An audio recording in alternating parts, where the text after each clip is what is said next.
Hello and welcome back to Nat Scraps.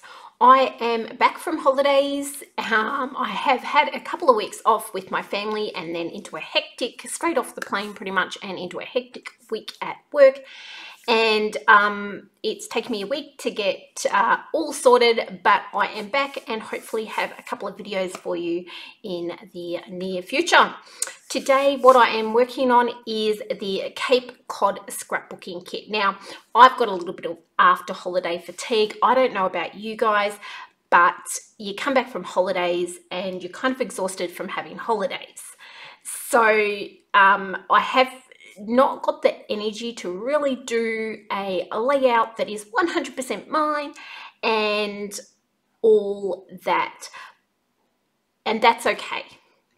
But what I would like to do is use this Cape Cod kit and make it my own. So I'm not going to use the exact same photos and things like that, and I am going to create something that is similar to what they've got in the kit, but is my own. So if you're at home and you see these beautiful kits and you go, make it, but I need a different title or things like that, that's what I'm doing in this kit. There will be 3 or 4 videos with using this kit, and here you can see me going through the papers and sticker sheet and the embellishments and things like that that come with it. This is a gorgeous, gorgeous kit, guys. It has just some amazing colors and bits and pieces, and I am loving working with it. The photos I'm using are from years ago, and it's photos of my daughter and son at the beach on a winter's day. But my son has a greeny coloured top on that works perfectly with this. The purples in my daughter's shirt works really well with this. And the girls in the workshop today said, why aren't you using your photos from the holiday you've just been on that? And I went, because these photos suit these papers so well. And I know that the photos are going to shine on this paperback. You can see in the top right hand corner the layout that is in the kit. So that is, if you followed all the instructions and pulled out the pieces, you can see all the little die cuts and bits and pieces there. That is what you would make. Now, the scrapbooking kits have so much in them. They have all your normal paper that would come in the paper suit from Close to My Heart, but they also have some exclusive papers and die cuts and bits and pieces that are only in the kit. So you can see here I've got the Let's Go. Now, right off the bat, the thing I'm drawn to in this layout is those photos behind the words. But I'm thinking, do I really want go? Now, I could add beach down the bottom there. I could, I don't know. I could use that page, but I also want to add some more photos than what's on this layout. So I'm going to use, instead of 4 6x4 photos along the back there, I'm using a lot of 3x4 photos. But even on the next page, I have absolute tons of photos of this event or this day. So I want to be able to put on more photos than just 3 photos on the next page. So I will adjust this as I go along to create a layout that is going to work for me. Don't be afraid to do this with your kits at home. Don't be afraid to mix and match some kit bits in. If there's elements from another kit that you've got left over, bring them in and use them up. You do not have to follow the kits to the letter of the word. You can create whatever you want. Let your imagination go wild. Now I'm looking at that word go, and I'm thinking I'm going to remove it from the page. So you'll see me in a moment take that and take a blade and actually cut the go away. And that allows me then to stretch that title over 2 pages. So I also know that I'm going to need to make another title. So I'm going to start using my Cricut, and anytime you see my hands up there on that mouse generally means I'm either slacking off and on Facebook, or I'm on my Cricut machine and I'm creating a title. So I'm measuring there the height I want, and now I'm going to go and create that off screen. So I will cut that bit off because sometimes it can take me a little while to get things exactly right. I'm going to put those letters for go away to the side. I'm not going to throw them in the bin. I will use them down the road somewhere on a layout to create something. Here I'm placing the photos in. Now, I'm not going to lie, this did take a little while. You'll see that I pop the photos down and I move them across. I adjust them a little bit and then pick them up and move them around a little bit. But I wanted to make sure that my kids weren't behind the letters in there. But what I do like is that we've all got these panorama photos or beautiful landscape photos, but they kind of, you know, they're pretty, but they don't have people in it, and you can do without seeing the whole picture. And I really like how you can use that behind this lettering in this kit, and I think they work really well. Now, I do have to come in a couple of times and adjust that to make it look right. Now, my title is going to be Let's Go See the Sea.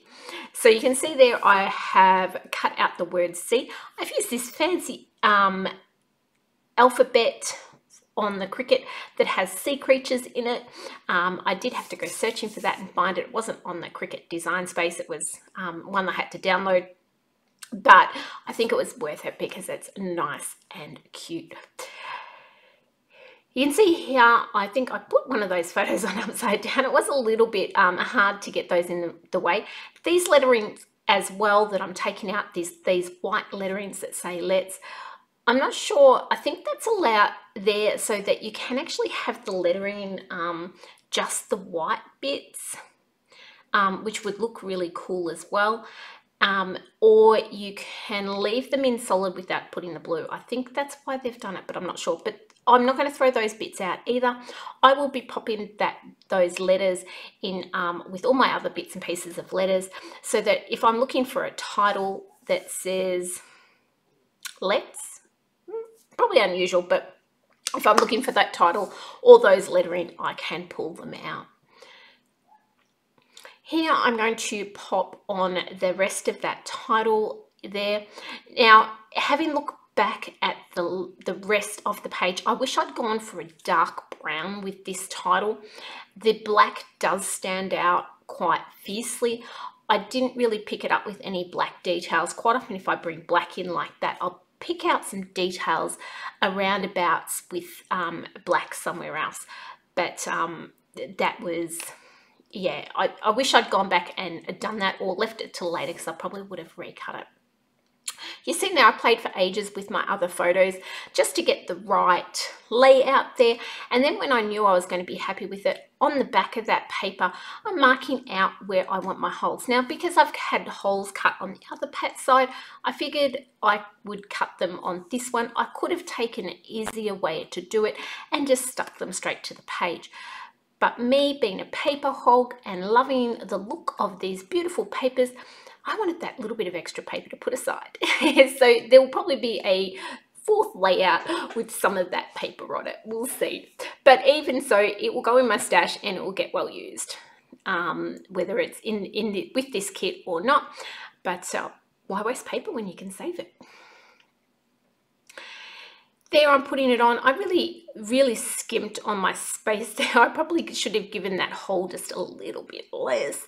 But I'm popping those photos down. And again, just checking to make sure that they're in where they're going to be seen and not covering each other up too much where I didn't. And pop in the landscape photos. And I think one of these ones, it does take a little bit jumbling. I kind of look up and I can see where it's holding over and I reposition it. I did cut some white to go underneath this word see because it didn't really stand out well on that photo, and popping that white just helped it to pop.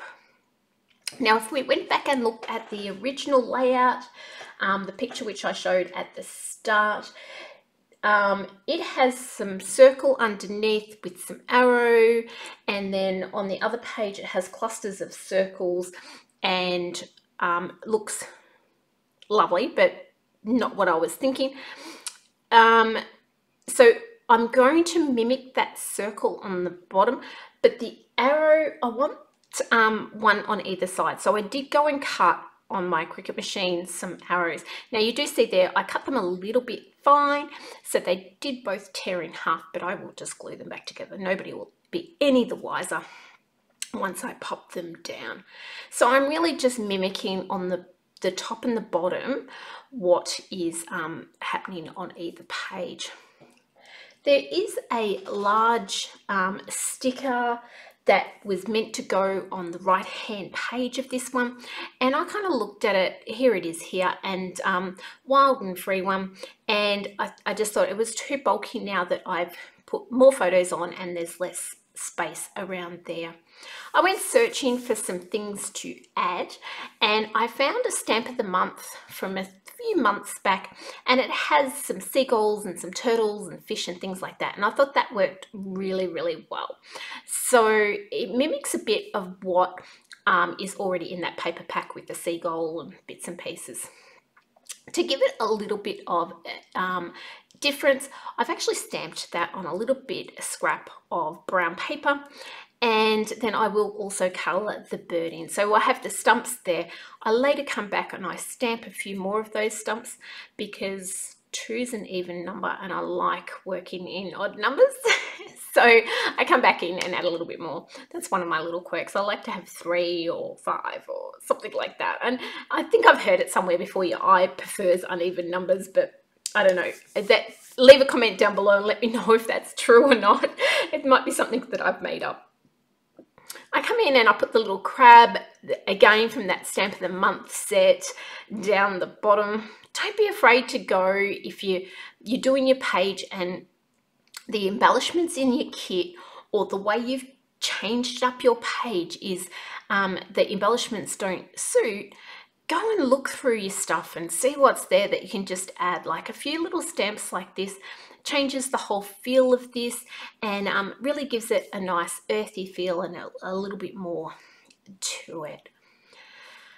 So I've got my little crab, I've got my seagull up the top there, and I've brought in some die cut leaves that are in that same green lagoon colour, and I'm moving them around. I know that I need something at the end of the word C. You might go, well, why do you need anything? But there's too much space, I feel, at the end of the word C. But I didn't want it to be all the way on the right hand side. So I'm trying to fill that up a little bit while still keeping the 2 embellishment clusters I have there nicely balanced. The beach is calling, not the calling is beach, thank goodness I noticed that before I glued that down. That is actually from the full set of Cape Cod die cuts. It doesn't actually come in with the kit, but I did sneak it in there. I do apologise. Snuck it in while nobody was looking. Now, here's a really good tip. If you're wanting to stamp directly onto your page, but you're not sure how it's going to look or where you want to position it, stamp it on a little scrap paper, piece of paper, and then you can move it around. And you see me there, I put it on one side, I put it on the other, and I figured out whether it was going to suit. And then when I was happy, I knew exactly where I was going to place it with confidence. If you're using a permanent ink, you can also do it on acetate if you want to get a look of what will be covered and what won't be. So attaching a few of these bits and pieces now, and we are getting very close to finished. You know me and my hand lettering or little details I like to do with the marker. I just put a little bit of lettering on that let's and the C just to, I don't know why I did it, because I like to. I don't know. So that's what I got up to. The last few things that I am doing, I'm still in holiday mode, guys. I really do apologise. The last few things I'm doing is just popping on those tiny little details. So I'm picking out a few of the littlest stickers to sprinkle around a little bit, a few tiny details, and I'm going to come in with a few of the acrylic dots and some sparkle dots and put all those around too, and just do that in a smattering. I'd like to know what you think of my changes to the layout. I'd love to know whether you use kits and you follow them exactly, or whether you like to change them up as well. And I also challenge you to go out there, change something up, and send me a little note and let me know what you've done. I will comment just on that tiny little sticker that is up there, the breeze one underneath the seagull. That really anchors that whole embellishment cluster. It's a very, very tiny detail, and one I think just snuck by us when I was talking there. But something like that can sometimes really tie where the line is between the photos and the embellishments and bring them right together. Here is the close-ups, and while I'm doing close-ups followed by a few still shots, I just want to thank you so much, guys, for tuning in, listening. I hope you miss me heaps and can't wait to see lots more videos. If that is the case, please like, subscribe, and leave a comment below. I love hearing your comments, and I love getting back to you after you have comment. Have a wonderful, wonderful day, guys, and I will see you on the next one. Bye.